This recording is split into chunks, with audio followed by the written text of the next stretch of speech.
Welcome back to News First. CNMI Governor Gov Torres speaks to CNMI correspondent Tomas Manglotnya regarding the controversial power generator deal, saying his office, along with the Attorney General's office, will be taking over. Here's more.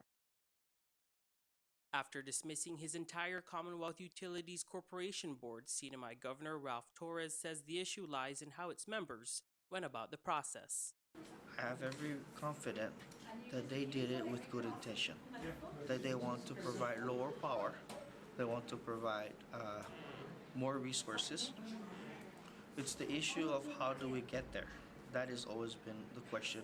Their approach and the ongoing investigation into alleged corruption prompting Torres to ask for the resignation and creating a request for proposal under his own office in the next few weeks. He tells PNC it's time to move forward. This will be reviewed by the Attorney General. However, the bid will be under my office. And again, I encourage everyone, a lot of business out there, please come and bid. For potential bidders, the governor wants to make one thing clear. You are bidding for the RFP. Do not come to my office and talk to me regarding the RFP. Because if you do, I will remove your name from the processing bid. He says he is open to hearing concerns or recommendations other than the RFP. The governor's office will issue the RFP. All the inquiries will then go through the CUC executive director. Then the bid process is taken over by procurement and reviewed by the Office of the Attorney General. In no way would I be part of negotiating, choosing somebody else.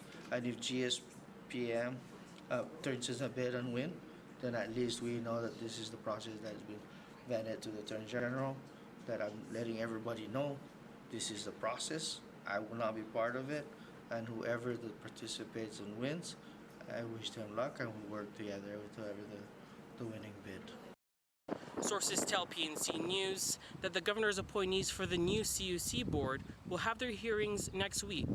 Reporting for PNC News, I'm Tomas Manglotnya.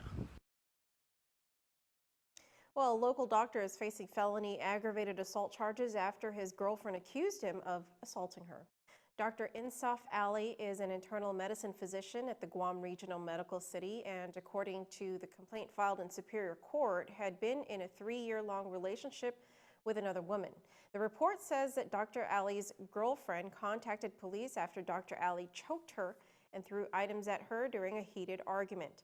The victim told police that Dr. Ali was upset about photos that she had posted on social media, and he demanded that she take them down because his wife would take his children away if she didn't. This isn't the first time the victim says Dr. Ali assaulted her. Back in 2014, she says Dr. Ali also choked her when she walked in on him and another woman at his apartment. Dr. Ali was charged with family violence and aggravated assault, both as third-degree felonies. GRMC officials declined to comment on Dr. Ali's employment with the hospital. Well, John F. Kennedy High School was approved for another 6 years of accreditation. The Western Association of Schools and Colleges, or WASC, approved JFK along with a mid-cycle 2-day visit through June 30, 2023. The school has been under review since 2014, and according to Dr. Barbara Adamas, the principal of JFK, their accreditation was made possible due to the school's collaborative efforts. So for the past 3 years, this has been an ongoing process of meeting monthly, working with our parents and students to help us to gather the information that we need. We couldn't just do it as an admin team. We should never do that, so we want to include all of our stakeholders and ensure that we're getting their feedback to ensure that this is work representative of John F. Kennedy High School. Principal Adama says the school will be visited by WASC halfway through their accreditation to continue to ensure that JFK High School remains on track with their action plan. Well, with the unanimous passing of Bill 50 that bans casino gambling and the completion of a casino on Carnival grounds, the Mayor's Council has a big decision to make at their next meeting. PNC's Donna De Jesus has more on this story. Things are looking grim for Liberation Day festivities after Senator Talina Nelson's Bill 50 unanimously passed last Friday. Anti-gaming groups are scoffing at criticism that this piece of legislation was rushed. Dr. Jose Cruz of Linatla Sin Casino and Keep Guam Good released a statement this morning blaming any rapid response to the quick construction of a casino at the Carnival's new Paseo grounds. Activity, he says, caused heightened alarm in the community. Cruz goes on to scold the Guam Liberation Historical Society for manufacturing fake crises to force gambling upon the island, saying, quote, "First, they threatened no carnival or parade. Now they threaten legal liability. Whoever made these decisions and threats should be held accountable for their actions," end quote. This morning, Sinajana Mayor Robert Hoffman, the Mayor's Council's Carnival Committee Chair, says the council will be meeting next Wednesday to discuss their options, but things don't look promising. In the Mayor's Council, it's going to be up for discussion on June 7th. That's something we're going to have to look at really hard because it does cost money to put on these events. We're saddened that I think there was a lot of misinformation around and people were off island, I was off island, and so they were already in session trying to deal with the matter, and we just were hoping they would have sat down with us and talked to us, and let's figure out a way to actually have this event. Right now, it looks grim. We don't think we're going to be able to have a carnival or a parade. Hoffman adds that putting the festivities together isn't as simple as it appears to be. Overall, the Liberation festivities, memorials, parade, fireworks, carnival, everything that kind of the gambit of it can run anywhere from $450 to $600. Most people think it's happens just because it happens, but there's small vendors that we pay, there's rental companies, there's utilities we pay for, waste disposal, even feeding the police officers and all the people who help keep the grounds secure, prepping the grounds. I mean, these are all money that would come from the revenue generated from the gaming. Also up for discussion at next week's meeting is the now completed casino on the fair grounds. The building's done. That's going to be, again, that's going to be up for debate and for discussion. We want to figure out what we're going to do with it. When I say we, that's going to be the Mayor's Council to talk with everybody, that's all the parties concerned, because they made some significant investments in that as well. We want to work with the governor to find a solution, and we're just not sure right now. Mayor's Council President Paul McDonald has said his group would abide by the ban for this year's festivities should it become law in time. Governor Eddie Calvo has yet to act on the bill.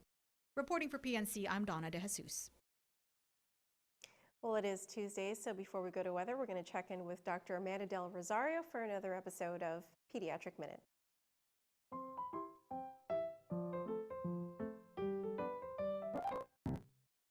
Hi, I'm Dr. Del Rosario.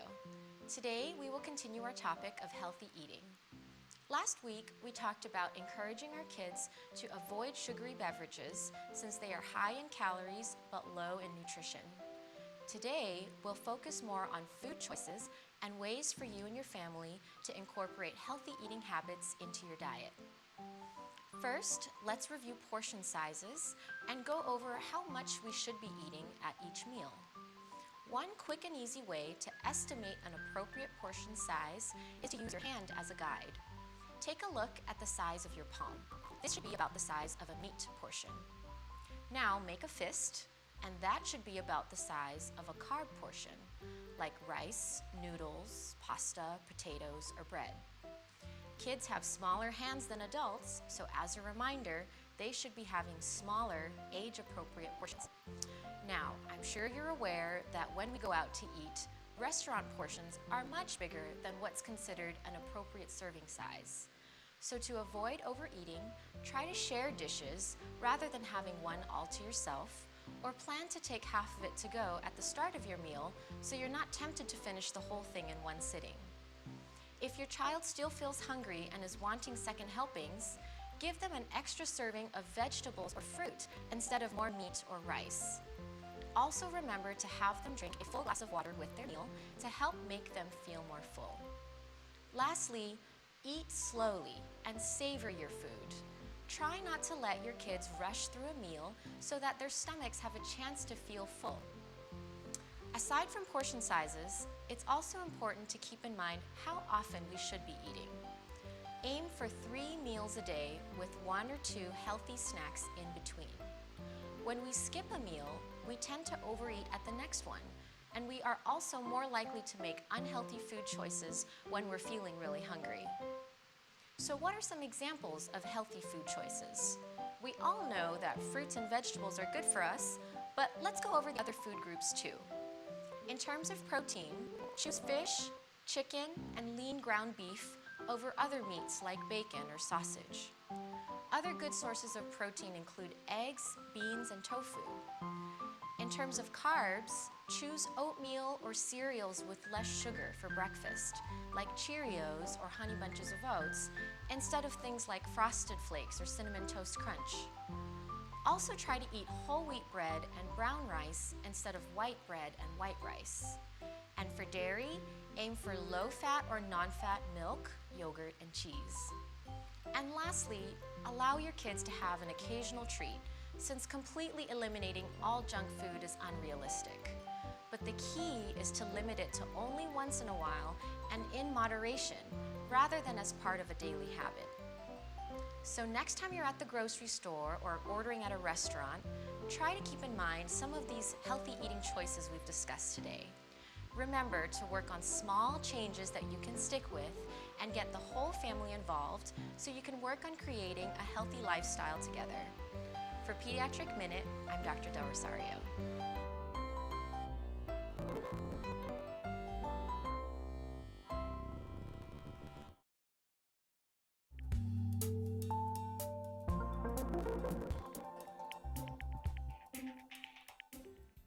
And welcome to your PNC weather forecast brought to you by First Pt2 Bank and Guam Windward Memorial. I'm Chelsea Cruz.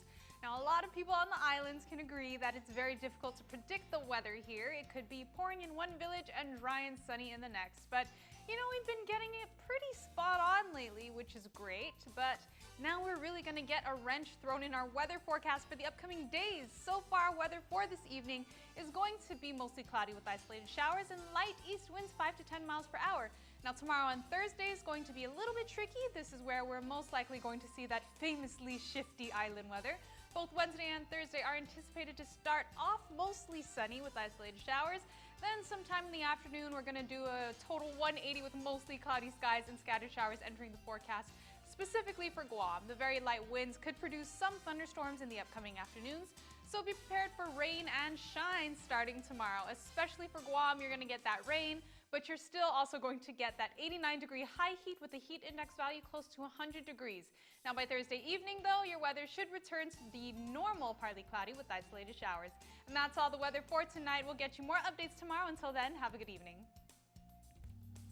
PNC Weather Report is brought to you by First Hawaiian Bank. It all starts with yes. And Guam Windward Memorial.